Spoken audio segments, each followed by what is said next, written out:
11절부터 읽겠습니다. 시작. 나은 사람이 베드로와 요한을 붙잡으니 모든 백성이 크게 놀라며 달려나아가 솔로몬의 행각이라 불리는 행각에 모이거늘 베드로가 이것을 보고 백성에게 말하되 이스라엘 사람들아 이 일을 왜 놀랍게 여기느냐 우리 개인의 권능과 경건으로 이 사람을 걷게 한 것처럼 왜 우리를 주목하느냐 아브라함과 이삭과 야곱의 하나님 곧 우리 조상의 하나님이 그의 종 예수를 영화롭게 하셨느니라. 너희가 그를 넘겨주고 빌라도가 놓아주기로 결의한 것을 너희가 그 앞에서 거부하였으니 너희가 거룩하고 의로운 일을 거부하고 도리어 살인한 사람을 놓아주기를 구하여 생명의 주를 죽였도다. 그러나 하나님이 죽은 자 가운데서 그를 살리셨으니 우리가 이 일의 증인이다. 그 이름을 믿음으로 그 이름이 너희가 보고 아는 이 사람을 성하게 하였나니 예수로 말미암아 난 믿음이 너희 모든 사람 앞에서 이같이 완전히 낫게 하였느니라. 형제들아 너희가 알지 못하여서 그리하였으며 너희 관리들도 그리한 줄 아노라. 그러나 하나님이 모든 선지자의 입을 통하여 자기의 그리스도께서 고난받으실 일을 미리 알게 하신 것을 이와 같이 이루셨느니라. 그러므로 너희가 회개하고 돌이켜 너희 죄 없이 함을 받으라. 이같이 하면 새롭게 되는 날이 주 앞으로부터 이를 것이요 또 주께서 너희를 위하여 예정하신 그리스도 곧 예수를 보내시리니 하나님이 영원전부터 거룩한 선지자들의 입을 통하여 말씀하신 바 만물을 회복하실 때까지는 하늘이 마땅히 그를 받아들이라. 모세가 말하되 주 하나님이 너희를 위하여 너희 형제 가운데서 나 같은 선지자 하나를 세울 것이니 너희가 무엇이든지 그의 모든 말을 들을 것이라. 누구든지 그 선지자의 말을 듣지 아니하는 자는 백성 중에서 멸망받으리라 하였고 또한 사무엘 때부터 이어 말한 모든 선지자도 이 때를 가리켜 말하였느니라. 너희는 선지자들의 자손이요 또 하나님이 너희 조상과 더불어 세우신 언약의 자손이라. 아브라함에게 이르시기를 땅의 모든 족속이 너의 씨로 말미암아 복을 받으리라 하셨으니 하나님이 그 종을 세워 복 주시려고 너희에게 먼저 보내사 너희로 하여금 돌이켜 각각 그 악함을 버리게 하셨느니라. 아멘. 옆에 사람한테 얘기하세요. 하나님은 당신에게 복 주시길 원하십니다. 나도 이런 거 좀 써먹어야지. 복 받을지어다. 좋네. 나면서부터 걷지 못했던 한 사람, 40년 넘게 그렇게 살아온 한 사람, 성전에 들어가지 못하고 그 미문 앞에서 구걸하면서 살았던 한 사람이 나사렛 예수 이름으로 걷게 되었습니다. 그리고 그는 성전 안으로 비로소 들어가게 되었습니다. 우리는 이 기적이 말하고자 하는 메시지를 분명히 들었습니다. 성도 여러분, 우리가 그렇게 성전 안으로 하나님의 임재 안으로 들어간 사람들입니다. 그 은혜의 보좌 앞에 들어갈 수 있게 된 사람들. 그 지성소 안에 뭐가 있어요? 시은 자, 은혜의 그 보좌, 시은 자. 거기로 들어간 사람들. 하나님이 거하시는 곳에 들어갈 수 있는 그런 어떤 자격을 갖게 된 사람들. 그렇게 나사렛 예수 이름으로 하나님의 자녀가 돼서 그 영광에 동참한 자가 되었단 말이죠. 하나님과 동행하는 자, 하나님과 함께 사는 자들. 그 일은 절대로 우리의 두 다리로 해결될 일이 아니란 메시지입니다. 그냥 원한다고 될 수 없고 달린다고 될 수 없다. 귀에 닳도록 들은 그 말씀이 그대로입니다. 모세에게 이르시되 내가 긍휼히 여길 자를 긍휼히 여기고 불쌍히 여길 자를 불쌍히 여기리라. 왜? 그런즉 원하는 자로 말미암음도 아니요 다른 박질하는 자로 말미암음도 아니요 오직 긍휼히 여기시는 하나님으로 말미암음이니라. 그러니까 이 말씀에 의하면 이 땅의 모든 죄인들, 즉 하나님 밖에 있는 인간 전 존재는 영적 불구자를 말하는 겁니다. 뛸 수 없는 자, 하나님의 영광 안으로 들어갈 수 없는 자, 이르지 못하는 자. 로마서 3장 23절 말씀처럼 죄의 문제는 도덕이 나빠지고 사람을 죽이니까 불행해지, 그게 아니라 하나님의 영광에 이르지 못하는 거라면서요. 네, 그 영적 불구자, 하나님의 영광에 다가갈 수 없는, 걸을 수 없는. 그래서 오순절 성령 임재 사건 이후에 첫 번째 기적이 말하는 메시지는 너무 명확한 거예요. 예수 그리스도가 너희를 걷게 하신다. 즉 예수 그리스도가 길이고, 예수 그리스도가 진리고, 예수 그리스도가 생명이다. 그냥 그겁니다. 아무도 나를 거치지 않고서는 아버지께로 갈 수 없다. 내가 니들 다리야, 이겁니다. 내가 니들 다리야. 내가 니들 머리야. 내가 너희들의 심장이야. 내가 니들의 호흡이고 생명이야. 그거죠. 이 기적이 일어난 후에 베드로가 이제 그 기적의 의미를 설명하면서 권면하는 게 오늘 베드로의 설교거든요. 베드로의 설교를 제가 설교하게 됐습니다. 11절 말씀이, 나은 사람이 베드로와 요한을 붙잡으니 모든 백성이 크게 놀라며 달려나와 솔로몬의 행각이라고 불리는 행각에 모이거늘. 그 나은 사람은 베드로 요한의 곁을 떠나지 않습니다. 여기 붙잡은이라는 것은요, 바짓가랑이를 붙잡은이 이런 의미가 아니라 그 곁에서 떠나지 않고 머물러 있다는 뜻입니다. 그 곁에 머물러 있었어요. 당연하죠. 이게 뭔 일인가 싶어서 그 의미를 알고 싶어야 되죠. 그것도 하나님이 부어주신 마음이에요. 문둥병자처럼 나 문둥병 나았네, 감사합니다, 빠이빠이 이러고 갈 수도 있었는데 그 곁에 머물러 있었다니까요. 근데 그들이 머물러 있었던 곳이 솔로몬 행각이었어요.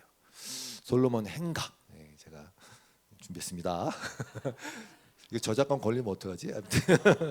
여기 보면은 제가 미문이라고 크게 적어놨는데 성전이 있고요. 그 다음에 이방인의 뜰, 여긴 성전구역이 아닙니다. 그 다음에 그걸 둘러싸고 있는 미문이라고 더블 게이트예요. 영어는 더블 게이트예요. 왜 더블 게이트냐? 말 그대로 문이 두 개거든요. 옆에 보니까 트리플 게이트도 있어요. 문이 세 개입니다. 여긴 제사장들이 왔다 갔다 하는 곳이고, 더블 게이트는 이런 일반 평민들이 출입하는 문이에요. 근데 문이 왜 두 개냐?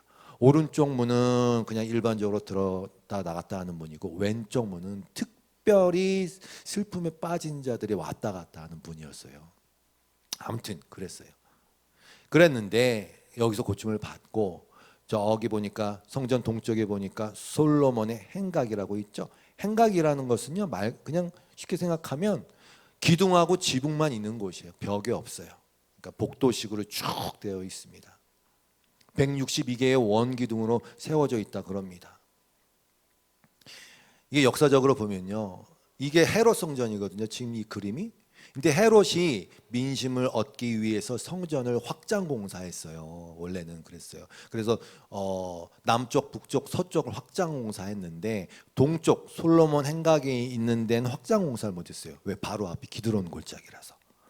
그래서 이 유대인들은요, 하스모니안 왕조 시대의 모습을 그대로 가진 이 솔로몬의 행각을 다른 장소보다 좀 더 거룩하게 여겼다고 했고요.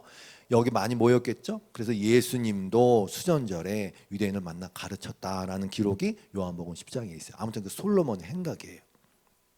여기서 베드로가 설교를 합니다. 베드로가 먼저 이야기한 것은 이것입니다. 12절 말씀이요. 베드로가 이것을 보고 백성에게 말하되, 이스라엘 사람들아, 이 일을 왜 놀랍게 여기느냐. 놀라운데? 사람에게 그 놀랍게 여기지 말란 뜻입니다. 우리 개인의 권능과 경건으로 이 사람을 걷게 한 것처럼 왜 우리를 놀랍게 여기면서 주목하느냐, 이런 뜻입니다. 왜 우리를 주목하느냐. 베드로가 분명히 얘기했어요. 고칠 때 뭐라고? 나에겐 은과 금이 없습니다라고 했어요. 나한텐 그것이 없다. 나에게 있는 것을 너에게 주고 싶다. 그 나사렛 예수 그리스도다. 그 이름 안에서 너가 일어나 걷고 성전으로 들어가고 하나님의 임재로 들어가고 하나님의 영광으로 들어가고 은혜의 보좌로 들어가고 구원으로 들어가라. 나에게는 그게 있다라고 분명히 얘기했잖아요. 분명히 나에게는 은과 금이 없다고 말했음에도 불구하고 그저 이것을 돈이 없군 이렇게 생각한 그 정도 수준으로 인간은 계속해서 그 인간의 은과 금 그 헛된 영광에 주목하게 되어 있어요. 그래서 뭐 베드로 요한 오 이러면서 주목하게 되는 거 아닙니까? 치명적 고질병, 불치병. 주님이 회개의 영을 부어주지 않으시면 절대 안 되는 불치병, 죽음의 병이에요. 이게 사람 보는 거 솔로몬 시대에 솔로몬의 그 화려한 성전에 온 세상의 이목이 집중됐습니다. 그러나 그것은 하나님에 대한 관심이 아니었어요. 그저 인간에 대한, 인간에 의한, 인간을 위한 영광을 사모하고 그게 그렇게 인간적으로 와 대단한 건축물이네라고 표현된 거라고 착각하고 그냥 그것을 바라보면서 대리만족을 하는 것이죠. 계속 사람을 본다니까요. 계속 사람을 본다니까요. 계속 사람이 갖고 있는 은과 금을 본다니까요. 계속 사람의 외모를 본다니까요. 불치병이에요. 치명적 병이에요. 예수님의 기적 앞에서도 수많은 사람이 막 쫓아다녔어요. 근데 그 목적이 뭐예요? 사람 보고 저 예수를 우리가 이 인간 세상에서의 메시아 우리의 왕으로 세워놓으면 야 우리는 이제 팔자 폈다 이러면서 역시 사람의 관점에서 사람의 수준에서 예수님을 쫓아다녔던 것 아닙니까? 그러니까 다 떠나갔고 참 성경이 재밌는 게 바울과 바나바가 루스드라에서 이 똑같은 일을 했어요. 나면서부터 못 걷던 일을 걷게 했단 말이죠. 사도행전 14장에 나오는 내용입니다. 그랬더니 바로 또 이제 그 병이 또 딱 나와야죠. 바나바는 제우스라고 바울은 그 중에서 말하는 자이므로 헤르메스라고 하더라. 명품 이름이네요. 헤르메스. 외모라니까요. 병이에요. 인간의 불치병. 그 외모를 보는 거. 야, 너는 제우스고 너는 헤르메스다. 그래서 이 시 외 제우스 신당이면 그 성 밖에 제우스 신당의 뜻입니다. 제우스 신당의 제사장이 소와 화환들을 가지고 대문 앞에 와서 무리와 함께 제사하고자 하니 두 사도 바나바와 바울이 듣고 옷을 찢고 무리 가운데 뛰어들어 가서 소리 질러 이르되 여러분이요 어찌하여 이런 일을 하느냐.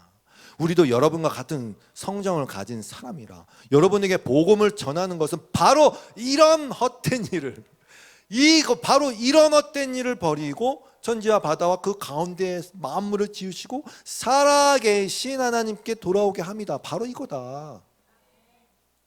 그러니까 우리가 생각할 때 생각할 수 있어요. 야 이게 뭐 옷까지 찢고 무리 가운데 막 뛰어 들어가서 소리 질러서 이렇게 난리를 필 일이냐. 그냥 우리가 아니야 라고 하면 될 거 아닙니까? 사실이니까. 근데 왜 이렇게 난리를 핀 거예요? 이게 인간의 고질병이고 이게 죄의 본성이거든요. 그러니까 난리를 펴야죠. 난리를 펴야 된다니까요. 경각심을 하고 끝까지 이 부분에 대해서 특히 교회, 특히 복음에 있어서 끝까지 이 부분에 대해서 난리를 피면서 신경을 곤두세우면서 혹 우리가 그렇게 세상의 화려함을 받아들이고 세상이 추구하는 그 방향으로 복음이 아닌 복음의 능력이 아닌 사람으로 사람들을 홀리려고 하는 거 아니냐. 이거 사도들은 안 것이죠. 그래서 펄쩍 뛴 거죠. 여기서부터 나온 이게 죄의 근본이란 걸 아니까. 그러니까 여러분 아무리 사람을 여러분께서 눈 빠지게 바라본들 거기엔 영생이 없어요. 그게 목사라도 똑같아요. 바울이 한탄한 것처럼 그건 헛된 일이라니까요. 왜 이 헛된 일을 하느냐? 왜 이런 헛된 일을 하느냐? 하나님을 바라보라. 왜 배부르게 하지 못할 양식을 왜 그렇게 은을 달아주냐? 진정한 양식이자 음료인 생명의 그는 예수께 나와라. 살아계신 하나님께 돌아와라. 그래서 우리가 복음 전하는 거다 얘기하는 건데 그거 복음 전하려고 그러고 있는데 또 그거 그 병이 딱 도져갖고 또 그 일을 하고 있으니 펄쩍 뜰 일이죠. 그냥 옷을 막 찢고 이런 거죠. 시편 56편 4절 말씀이 여러분에게는 어떤 의미로 다가오는지 모르겠어요. 야 니들이 나한테 아무리 이래도 난 하나님이 계시기에 내가 니들이 이겨버릴 거야 이런 의미로만 받아들이지 마시고 혈육을 가진 사람이 나에게 줄 수 있는 영생은 없어요. 생명은 없어요. 물론 서로 사랑하고 위로하고 하지만 결국 궁극적 위로는 하나님으로부터밖에 나오지 않아요. 두려워하지 말라고 우리가 권면하는 게 당연하죠. 그러나 야 두려워하지 마, 심리학적으로 두려워하지 마, 여러 가지 사회적인 그런 어떤 도움을 말을 주면서 두려워하지, 그게 아니라니까요. 네가 의지할 분은 하나님이야. 네가 하나님을 의지하고 하나님의 말씀을 찬송해라. 혈육을 가진 사람에게서 자꾸 그걸 찾지 말아라. 네 남편에게 찾지 말고 네 아내에게 찾지 말고 그냥 사랑하라. 여러분도 아시다시피 복음이라는 게 어디서 출발하냐면 사람의 불가능성에서 출발합니다. 그래서 혹 사람의 어떠함에 기대서 복음을 전하려고 한다면 그건 조심하시는 게 좋아요. 왜? 복음을 듣는 그 사람이 그 프리즘으로, 그 안경으로 또한 하나님도 바라볼 테니까. 근데 그 안경이 망가졌어. 이렇게 잘 쓰고 다니다가, 평소에 잘 쓰고 다니다가 갑자기 그 안경이 깨졌어. 그럼 그 사람은 맹인 되는 거예요. 그거 빼고, 어렵더라도 그거 빼고 하나님을 바라보는 훈련을 하면서 하나님께 소망을 두는 훈련을 해야 그게 탁 깨졌을 때도, 사람에 대해서 깨졌을 때도, 내가 믿고 있었던 그 신에 대해서 깨졌을 때도 근본적인 건 안 흔들릴 수 있다니까요. 근데 문제는 이제 그런 거 아닙니까? 거기서 이제 흔들려 버리니까 흔들리죠. 저를 보면 아시지 않습니까? 흔들리죠. 인간이라. 그러나 전 넘어지진 않습니다. 그 믿음은 하나님이 주시는 거고 하나님에 대한 믿음이기 때문에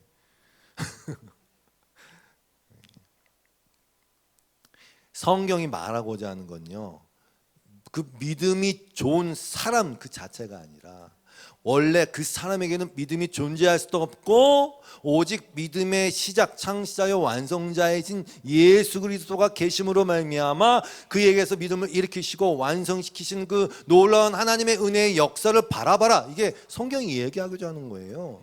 다시 말해서 예수를 보라는 뜻입니다. 베드로의 설교가 오늘 쭉 나오지만 저는 그래서 제목을 이렇게 정한 거예요. 이 예수를 봐라. 이 예수를 봐라. 베드로의 설교가 말하는 게 결국 그거 아닙니까? 이 예수가 바로 그리스도다. 그러니까 회개해. 눈 떠. 그리고 그게 복이야 라고 얘기하는 거죠. 이어서 베드로가 얘기합니다. 13절부터요. 아브라함과 이삭과 야곱의 하나님 곧 우리 조상의 하나님이 그의 종 예수를 영화롭게 하셨느니라. 너희가 그를 넘겨주고 빌려도가 놓아주기로 결의한 것을 너희가 그 앞에서 거부하였으니. 베드로는 성령의 감동으로 일부러 아브라함과 이삭과 야곱의 하나님이라고 표현했어요. 물론 하나님도 출애굽기 3장에 보면 하나님 당신에 대해서 스스로 아브라함과 이삭과 야곱의 하나님이라고 표현하셨어요. 그것은 물론 그들의 유대인들의 조상의 하나님이라는 것도 말하기 있죠. 당연하죠. 아브라함과 이삭과 야곱이 그들의 조상이니까. 그러나 그것을 얘기하는 게 아니에요. 그것을 포함해서 예수님이 이런 말씀하셨잖아요. 마태복음 22장에 보면 부활을 믿지 아니하는 사두개인들이 예수님을 이렇게 걸러 넘어뜨리려고 부활 논쟁을 하지 않습니까? 그게 뭐예요? 형사 취수죄. 즉 형이 죽었어. 그럼 동생이 그 형수를 걷어들여서 살게 하고 살게 하는 방도를 마련해 주는 겁니다. 긍휼의 장치예요. 또 죽었어. 그래서 또 그 동생이 또 죽었어. 그 동생이. 그래서 7죄까지 다 그렇게 됐으면 천국에서는 이 여자는 누구의 아내가 되는 것입니까? 할 때 예수님 뭐라 그랬어요? 무식한 소리 하지 말거라. 무식한 소리 하지 말거라. 뭣도 모르는구나. 뭐 이렇게 하는 거 아닙니까? 그때 예수님 뭐라 그러셨어요? 나는 아브라함의 하나님이요 이삭의 하나님이요 야곱의 하나님이다 하신 것을 읽어보지 못하였느냐? 왜? 하나님은 죽은 자의 하나님이 아니요 살아있는 자의 하나님이시다라는 걸 얘기하는 거예요. 이거에 산자의 하나님. 조상들의 역사, 유대인들의 역사는 죽어가는 인간의 역사가 아니라 살아계신 하나님의 역사다. 그걸 얘기하는 거예요. 그 구속사의 역사 가운데서 아브라함에게 약속하시고 그 약속을 계속 그 후손 가운데 이어가신 그 약속의 주인공이 바로 너희들이 거부하고 죽인 예수 그리스도다. 이걸 얘기하는 거거든요. 그리고 산자의 하나님이 그 너희들이 죽인 그 예수도 살려내셨다. 그 두 가지 내용이 다 포함되어 있는 표현이에요. 아브라함과 이삭과 야곱의 하나님이다. 구약에 말한 그 메시아, 하나님이 약속한 그 메시아가 예수다. 그래서 오늘 본문을 보시면요, 이 부분에 상당한 양을 할애합니다, 베드로가. 그래서 먼저 22절을 보면, 22절 이하에 보면 모세를 불러오고 사무엘을 포함한 모든 선지자를 등장시키고 아브라함을 등장시킵니다. 다 유대인들이 중요하게 여기는 인물들이죠. 22절부터 보면 모세가 말하되 주 하나님이 너희를 위하여 너희 형제 가운데서 나 같은 선지자 하나를 세울 것이니 너희가 무엇이든지 그의 모든 말을 들을지어다. 중의적 의미가 있어요. 일단 여호수아죠. 근데 여호수아는 예수란 말이에요. 누구든지 그 선지자의 말을 듣지 아니하는 자는 백성 중에서 멸망받으리라 하였고 신명기 18장을 인용했어요. 24절에요. 또한 사무엘 때부터 이어 말한, 그러니까 그 흐름이 늘 이어져 있다는 뜻입니다. 사무엘부터 이어 말한 모든 선지자도 이때, 즉 예수의 십자가와 부활, 이때를 가리켜 말하였느니라. 그리고 25절. 너희는 선지자들의 자손이요 또 하나님이 너희 조상과 더불어 세우신 언약의 자손이라. 그게 약속하면 아브라함 아닙니까? 아브라함에게 이르시기를 땅 위의 모든 족속이 너의 씨로 말미암아 복을 받으리라 하였으니. 여러분 아시죠? 바울이 나중에 얘기합니다. 그 단수다, 그 씨가 단수다, 복수 아니다, 예수다, 이렇게 얘기한 그거를 베드로도 똑같이 인용했단 말입니다. 물론 먼저 모세를 말한 이유는 이 유대인들이 율법에 목숨 거는 자들이거든요. 그 의미가 뭔지 잘 모른 채 율법을 받았다, 율법을 중시하는 유대인들에게 먼저 모세를 들이미는 거예요. 이런 논리죠. 너희들이 모세를 그렇게 존중하고 모세에 대해서 바로 알고 있다면 그 모세가 예언한 선지자인 예수를 믿지 않을 수 없을 뿐만 아니라 예수를 믿는 것이 결코 모세의 율법과 예언을 저버리는 것이 아니라 오히려 예수를 모세가 말한 그 예수를 배격하는 것이야말로 율법과 예언을 저버리는 것이다 이 사람들아. 이제 그 얘기를 하는 것이죠. 그리고 이렇게 표현했잖아요. 그의 종 예수라고 표현했어요. 또 마찬가지입니다. 왜 예수님을 종이라고 표현했느냐? 그건 이사야 42장에 나오는 고난받는 종을 이루신 분이 바로 그 예수라는 걸 또 얘기해 주는 것입니다. 구약에 말한 메시아가 바로 예수다. 마태복음 12장 15절에 보면 예수께서 하시고 거기를 떠나가시니 많은 사람이 따르는지라. 예수께서 그들의 병을 다 고치시고 자기를 나타내지 말라 경고하셨으니. 보세요, 예수님도 빡 한 다음에 나를 나타내는 것이 아니라 하나님의 영광을 드러내는 건데 자꾸 그거 외모를 보고 쫓아다니니까 나를 나타내지 말라 경고하시고 인용하신 말씀이 오늘 그 말씀입니다. 선지자 이사야를 통하여 말씀하신 바 이사야 42장이에요. 예수님을 종으로 표현한 이유를 설명드리는 거예요. 보라 내가 택한 종 곧 내 마음에 기뻐하는 바 내가 사랑하는 자로다. 내가 내 영을 그에게 줄 터이니 그가 심판을 이방에 알게 하리라. 그는 다투지도 아니하고 들레지도 아니하고 아무도 길에서 그 소리를 듣지 못하리라. 상한 갈대를 꺾지 아니하며 꺼져가는 심지를 끄지 아니하시기를 심판을 이길 때까지 하리니 또한 이방들이 그의 이름을 바리라 함을 이루려 하심이라. 예수님이 이렇게 막 가족들이 이름을 내려면 예루살렘에 올라가세요, 이름을 내려면 큰 무대에서 놓으세요, 거기에 꿈쩍하지도 않으셨단 말이에요. 자기를 나타내려고 한 게 아니니까. 그리고 이 말씀을 이루신 거예요. 베드로도 그것을 고스란히 가져와서 종 예수라고 얘기하는 겁니다. 그 종, 그 고난받는 종, 그 종이 바로 예수다. 그러니까 우리는 다 알기 때문에 이게 너무나도 잘 우리에게 와닿지만, 사실은 유대인들이 생각하는 그 기대치, 메시아에 대한 기대치, 인간이 생각하는 그 기대치와 상상을 뛰어넘는 메시아의 모습이 있죠. 사실은 종으로 오셔서 그렇게. 그러나 우리는 알고 있잖아요. 그분이, 그 하나님이 종으로 오셔서 우리를 섬겨주셔야만 우리가 살고 있다는 걸 알 수 있잖아요. 살 수 있다는 것을 알고 있잖아요. 그리고 그게 메시아의 정체성이거든요. 종. 그리고 그게 복음의 핵심 아닙니까? 마가복음 10장 44절의 말씀처럼 너희 중에 누구든지 으뜸이 되고자 하는 자는 모든 사람이 종이 되어야 하리라 하시고, 그것을 예수님이 보여주신 거 아닙니까? 인자가 온 것은 섬김을 받으려 함이 아니라 도리어 섬기려 하고 자기 목숨을 많은 사람의 대속물로 주려 함이다. 빌보서 2장 말씀도 마찬가지예요. 자기를 비워 종의 형체를 가지사 사람들과 같이 되셨고, 바로 그 종으로만 오셔야 되는 그 분이 바로 예수 메시아다. 이제 그걸 얘기하는 것입니다. 그리고 이어서 뭐라 그랬습니까? 13절 다시 보면, 아브라함과 이삭과 야곱의 하나님 곧 우리 조상의 하나님이 그의 종 예수를 영화롭게 하셨느니라. 그런데 어떻게 했냐? 너희가 그를 넘겨주고 빌라도가 놓아주기로 결의한 것을 너희가 그 앞에서 거부하였다는 뜻이죠. 이게 무슨 얘기냐면, 객관적으로 봤을 때도 예수님은 죄가 없었어. 그 얘기입니다. 빌라도가 놓아주기로 했다. 그 재판관이 봤을 때 예수는 죄가 없어 놓아주기로 했다. 그런데 너희는 그것마저도 거부하였다. 다시 말해서 죄 없는 예수를 너희가 죽였다 라고 얘기하는 겁니다. 그게 14절의 말씀이에요. 너희가 거룩하고 의로운 일을 거부하고 도리어 살인한 사람을 놓아주기를 구하여 생명의 주를 죽였도다.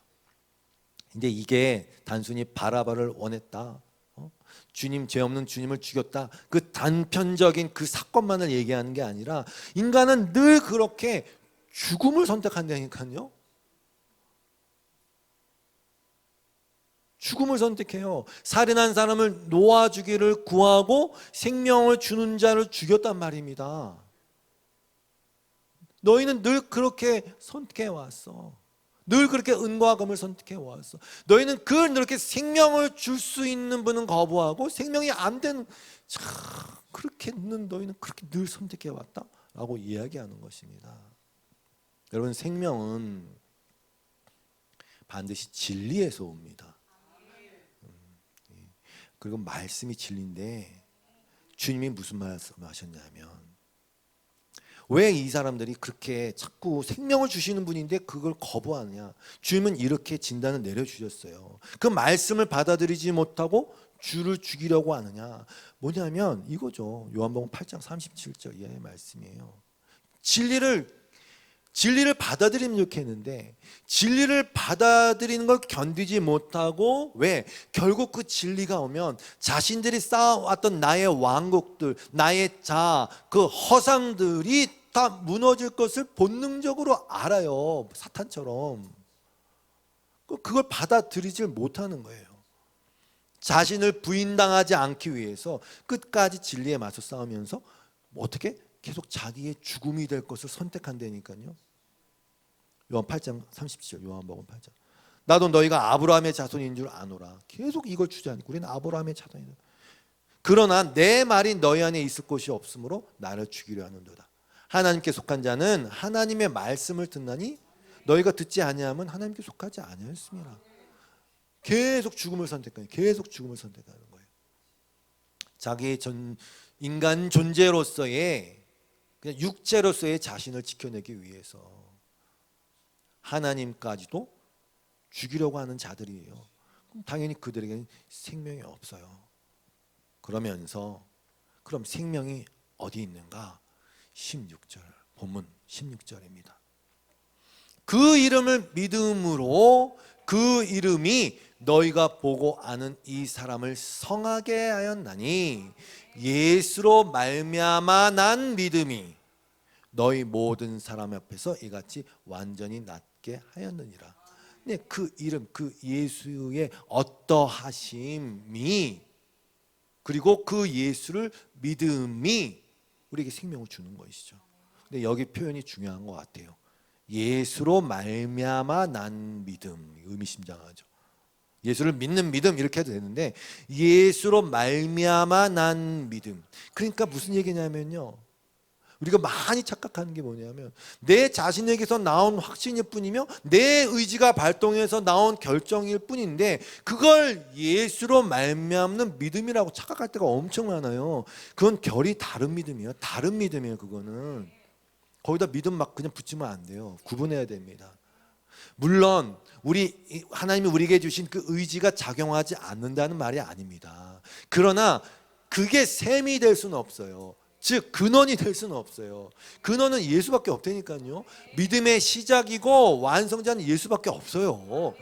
그리고 거기에 우리의 의지를 작동시킵니다, 하나님이. 그래서 우리가 견뎌야지, 뭐 확신해야지, 확신한 대로 확신한데 거해야지, 이렇게 우리의 의지를 하나님 주셨으니까 그걸 이제 이렇게 작동을 시키는 걸 뿐이지, 예수로 말미암아 난 믿음이 맞아요.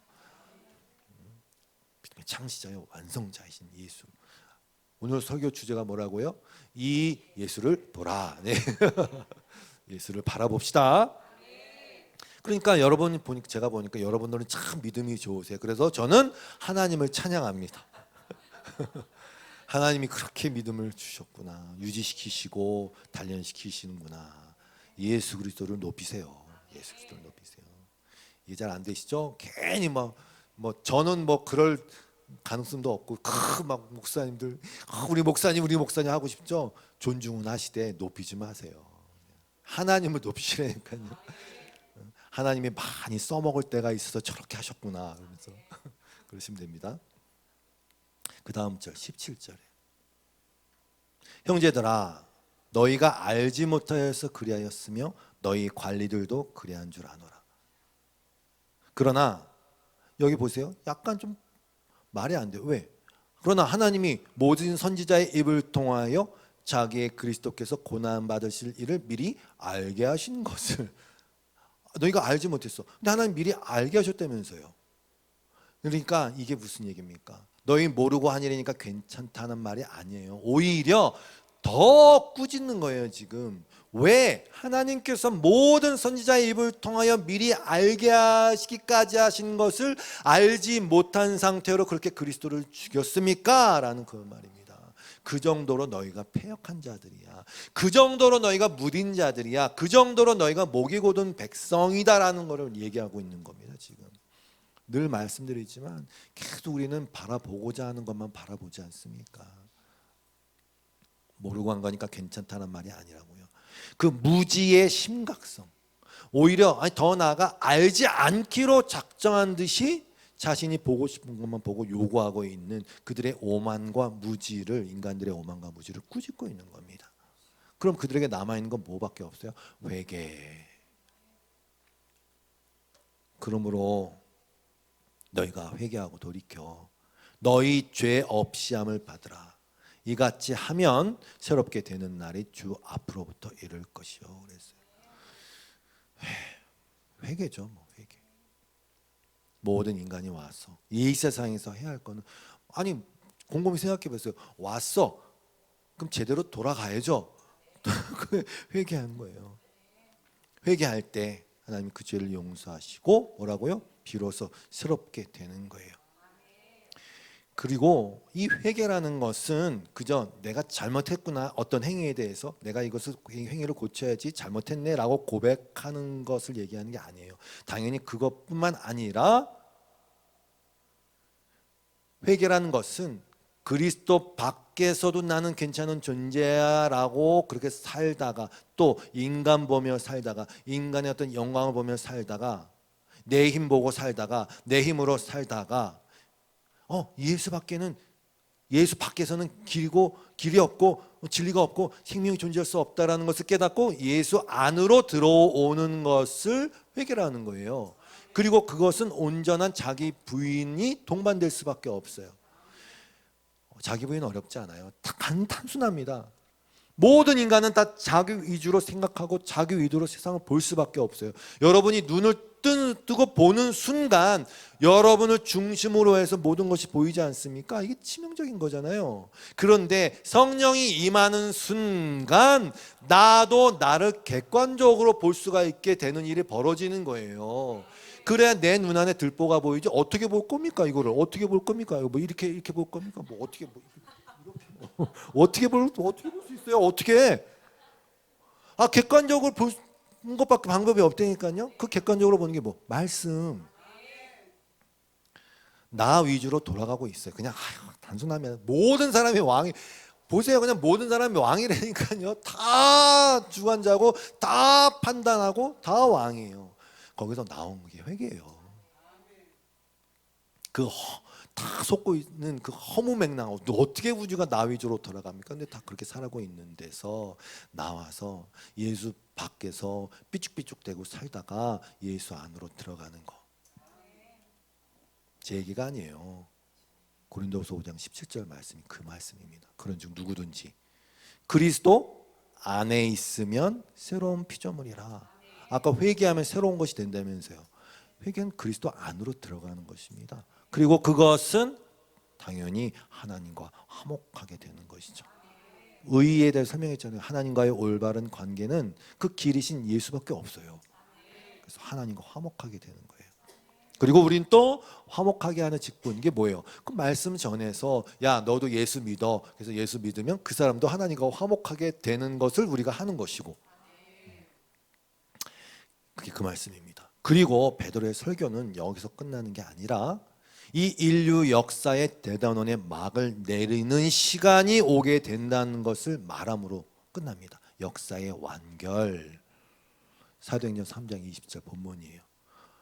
또 주께서 너희를 위하여 예정하신 그리스도 곧 예수를 보내시리니, 이건 이제 제 이름을 말하는 겁니다.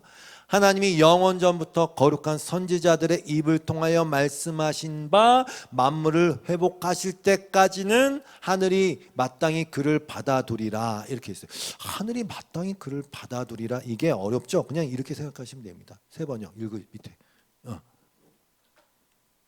마땅히 만물을 회복하실 때까지 마땅히 하늘에 계실 것입니다. 이 뜻입니다. 하늘에 계실 것입니다. 그 부활의 능력, 부활의 어떤 효험을 다 인정받으셔서 하나님 우편에 앉으셔서 모든 만물 위에 뛰어난 이름을 가지신 자로서 이제 기다리고 계신 거예요. 뭐 하시면서? 충보하시면서, 우리를 위해서 기도하시면서, 우리 지키시면서 마땅히 하늘에 계실 것입니다. 기다리고 계신 거예요. 하나님의 뜻이 다 이루어지기를, 그리고 회개하기를 기다리는 겁니다. 그리고 이 설교의 마무리를 베드로는 이렇게 끝냅니다. 25절 26절이에요. 너희는 선지자들의 자손이요 또 하나님이 너희 조상과 더불어 세우신 언약의 자손이라. 아브라함에게 이르시기를 땅 위의 모든 족속이 너희 씨로 말미암아 복을 받으리라 하셨고, 하나님이 그 종을 세워 복 주시려고 너희에게 먼저 보내사 너희로 하여금 돌이켜 각각 그 악함을 버리게 하셨느니라. 먼저 보내사 그랬어요. 유대인들에게 먼저 보냈어요. 바울도 똑같은 표현을 썼어요. 내가 복음을 부끄러워하지 아니하노니 이 복음은 모든 믿는 자에게 구원을 주시는 하나님의 능력이지만 먼저는 유대인에게요, 그리고 헬라인에게로다, 그 얘기를 하는 거예요. 먼저 보내사. 거기에 모인 대부분의 많은 사람들이 유대인이기 때문에 이렇게 그들의 조상도 소환해내고 먼저 너희에게 이런 표현을 하면서 설교를 하고 있는 것입니다. 하나님이 세우신 그 종, 즉 예수님을 먼저 이스라엘 백성 가운데 보내어 복음을 전하게 하신 것은 너희에게 복 주시려고 하는 것이다. 너희의 악함을 버리게 함으로써 복 주시려는 것이다. 복 주시려고. 다시 한번, 아까 뭐라 그랬더라? 안 하던 거 하면 안 된다니까. 하나님이 여러분에게 복을 주시길 원하십니다.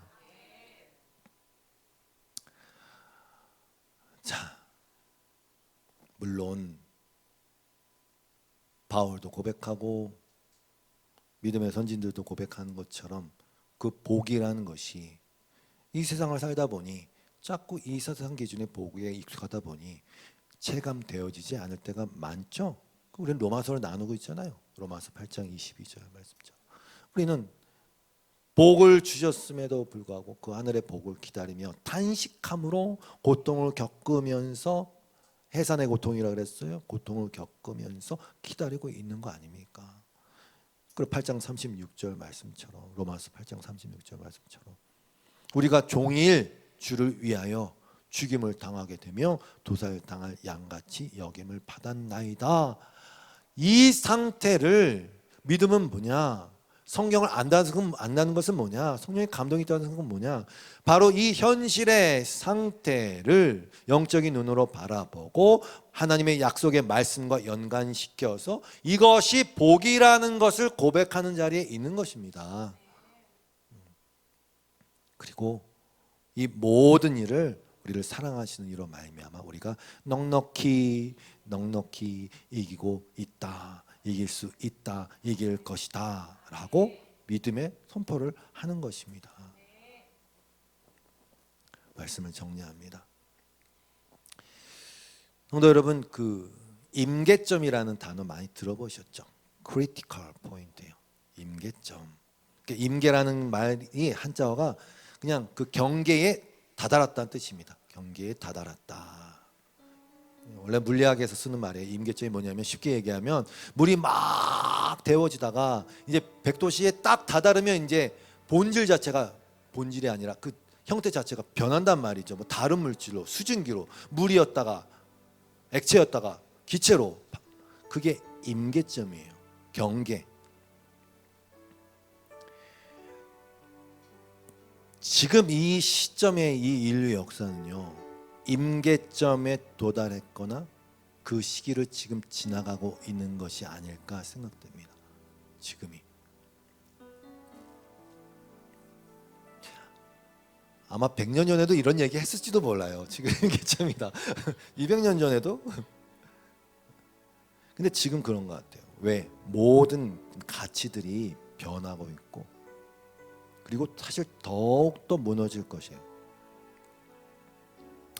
이 죄라는 것이 하나님의 그 말씀 안에서 하나님의 입장에서의 죄라는 것이 더욱더 편만하게 될 것이고 사람들의 의식 구조나 인식들은 그런 면에서 더 평준화되고 일반화될 거예요.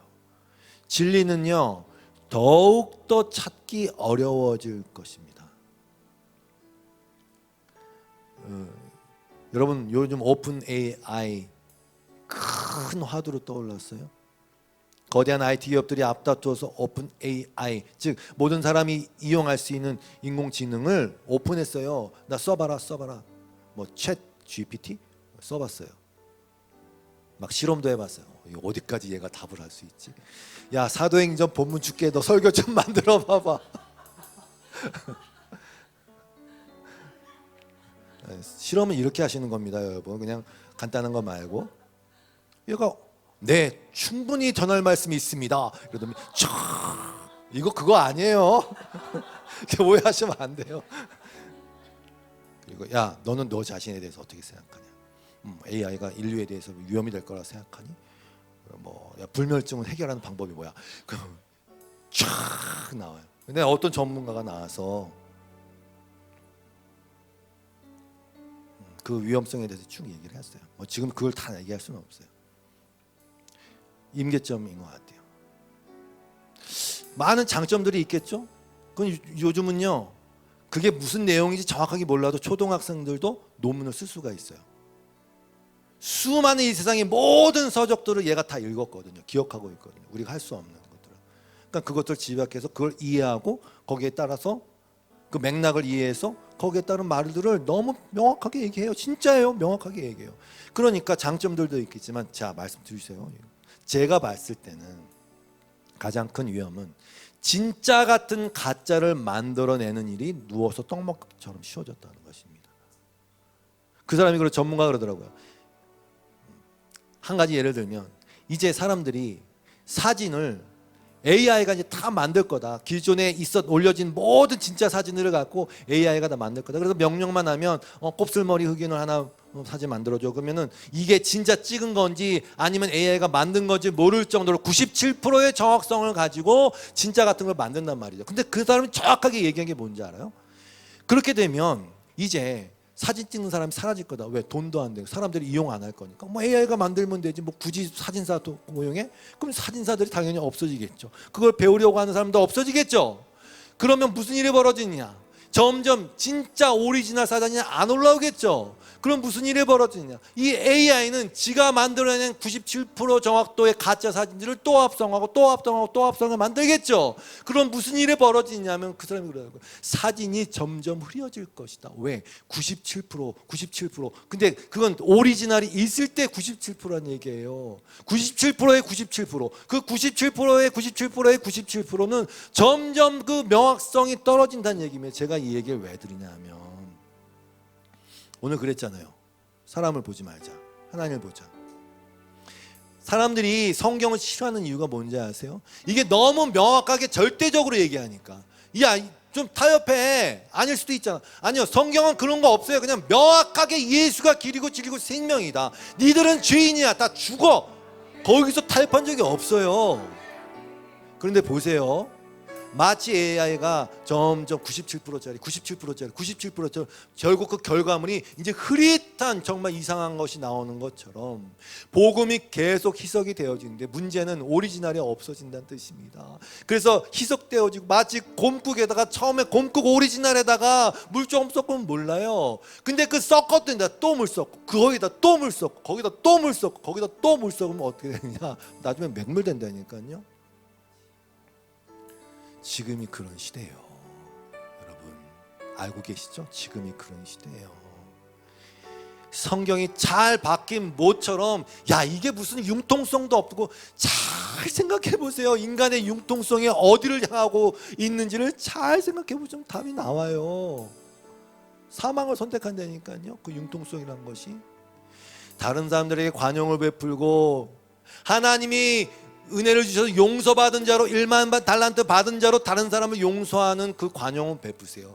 그러나 진리에 있어서의 관용을 베푸는 이 순간, 그런 흐름에 우리가 따라가는 순간 그런 일이 벌어질 것입니다. 정신 차리시고 절대적 진리를 붙잡으세요. 찬양하고 마치겠습니다. 은혜 아니면 살아갈 수가 없네. 찬양합시다.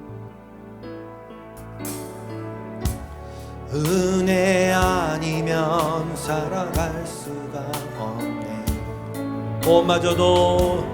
음마저도 다 주의 것이니 세상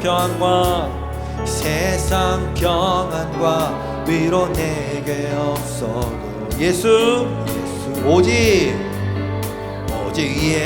예수뿐이네. 그 신계획 다 볼 수도 없고 그 신계획 다 볼 수도 없고 작은 고난에 지쳐도 주께 묻기 나의 모든 삶 버티고 견디게 하시네. 은혜 아니면 살아갈 수가 없네. 나의 모든 것 다 주께 맡기니 참된 평안과 위로 내게 주신 주 예수 오직 예수뿐이네. 하나님 오늘도 특히 베드로의 설교를 통해서 오직 예수뿐임을 말씀으로 확인하고 성령으로 동감하며 이렇게 고백합니다. 하나님 그때는 주님만이 아시겠지만 또한 저 하늘이 흐려짐을 보면서 분별하라 말씀하신 것처럼 이 시대를 볼 때에 점점 희석되어져 가는 진리를 볼 때에 그 임계점에 도달하는 것이 아닌가. 수많은 가짜가 양산될 텐데 이제 어느 것이 진짜고 어느 것이 가짜인 줄 모르는 그런 세상을 살게 될 텐데 다시 우리로 하여금 옛적 그 선한 길로 걷게 하여 주시옵소서. 말씀이 변하지 않는 이유가 바로 이러한 시대를 위함이고 하나님의 지혜와 계획 아래서 그 말씀을 보존하시고 어떠한 것과도 타협치 않게 하시면 흔들리지 않는 진리, 잘 박힌 못으로 어떠한 홍수가 와도 떠내려가지 않게 하실 하나님의 은혜의 산물임을 고백하며 진리 가운데 머물게 하여 주시옵소서. 예수님의 이름으로 기도드리오며 주 앞에 드린 모든 예물과 헌신과 마음과 기도에 하나님은 다 하십니다. 하나님이 위로하시고 견뎌내게 하시고 그 순간에도 마음의 깊은 곳에 기쁨과 평안이 넘치게 하여 주시옵소서.